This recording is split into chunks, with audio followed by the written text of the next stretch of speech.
Dans la vidéo précédente, je vous expliquais la théorie de la structure AMD, c'est-à-dire que le A c'est pour l'accumulation, le M pour la manipulation et le D pour la distribution. Bien, maintenant on va passer donc à l'étape de la pratique avec deux exemples concrets.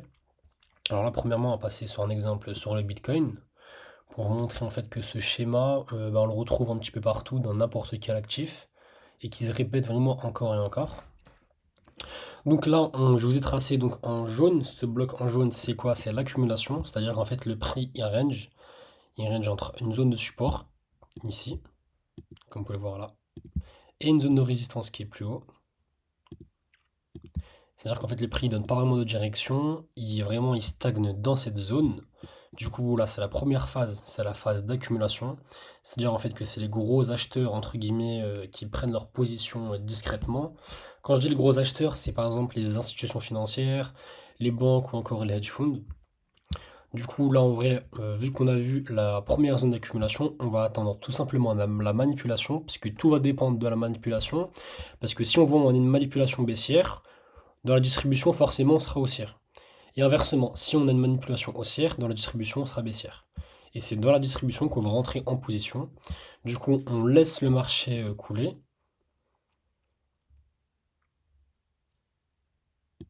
Là, on voit du coup que le prix, il vient vraiment casser la résistance, comme vous pouvez le voir. Je vais vous le tracer juste ici. Ici, c'est la manipulation du coup. Là, on a l'accumulation. Ici, la manipulation. On vient manipuler à la hausse, c'est-à-dire que donner des fake news pour les traders débutants qui se disent que là, que le prix part à la hausse. Du coup, ils vont se positionner à l'achat. Mais comme c'est une fausse cassure, c'est comme ça que ça fonctionne la manipulation. Nous, on sait que du coup, dans la distribution, on sera forcément à la baisse. Du coup, ce qu'on va faire, on va attendre une bougie qui rejette pour rentrer à la baisse. Bien, là du coup on a notre vrai signal, du coup qui nous indique que c'est la distribution elle est à la baisse. Du coup on peut se positionner directement sur cette bougie avec un stop loss assez large et on peut viser par exemple de 2 RR par exemple, un RR de 2. Et donc ici c'est la zone de distribution, comme vous pouvez le voir. Voilà. Donc là, du coup, le prix il part fortement à la baisse. Donc c'est là vraiment qui se passe donc le vrai mouvement. C'est exactement donc ce qu'on veut voir avec l'AMD. Parce que le A c'est l'accumulation, c'est le prix où il range. Le M pour la manipulation, ça donne des fausses cassures. Et le D pour la distribution, pour les vrais mouvements directionnels. Donc là, comme vous pouvez le voir, le prix continue à baisser, continue à chuter. Et donc ça se passe vraiment comme ça, du coup, le schéma de l'accumulation, c'est-à-dire de l'AMD, pardon. Comme vous pouvez le voir, là, le take profit est touché. Donc en vrai, c'est assez simple et vous pouvez l'utiliser dans n'importe quel actif. Maintenant, passons au deuxième exemple. Alors, je vous ai pris une paire de devises, une paire de Forex, du coup, c'est l'USD CAD. Comme vous pouvez le voir, du coup, en premier lieu, qu'est-ce qu'on a ici? On a une zone d'accumulation. Le prix donne pas vraiment de sens. C'est donc là, du coup, que le prix commence à ranger. Ensuite, on va attendre du coup la manipulation.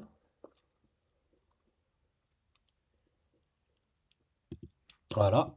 Ici, on voit qu'on a une forte impulsion haussière. C'est là vraiment que le prix donne des fake news, c'est-à-dire des cassures, comme ça. Là, on voit du coup que le prix, il manipule à la hausse, il a cassé la zone de résistance, c'est-à-dire qu'en fait, qu'il vient chercher les liquidités précédentes, comme vous pouvez le voir ici, ici. Et là, du coup, forcément, on sera à la baisse. Donc, on peut directement se positionner ici et viser, par exemple, le dernier plus bas. Voilà. Comme ça, on a un RR de 3,59.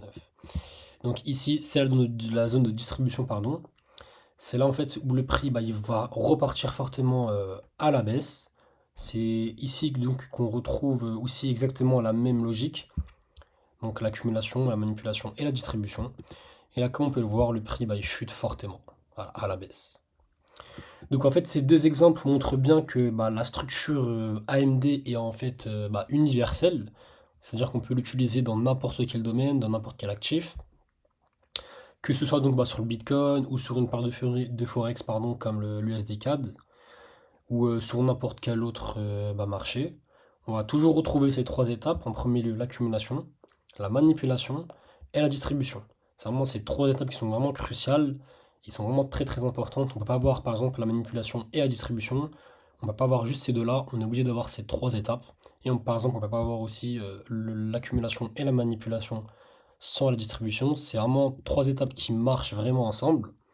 Donc en fait, le rôle d'un trader, c'est quoi? C'est vraiment de les identifier pour en fait éviter de se faire piéger par la manipulation, parce que ça va tout se jouer sur la manipulation, et profiter enfin du vrai mouvement qui est du coup dans la distribution. Voilà, c'est tout simplement comme ça que se présente la théorie de l'AMD. Merci à tous d'avoir visionné cette vidéo, on se retrouve bientôt.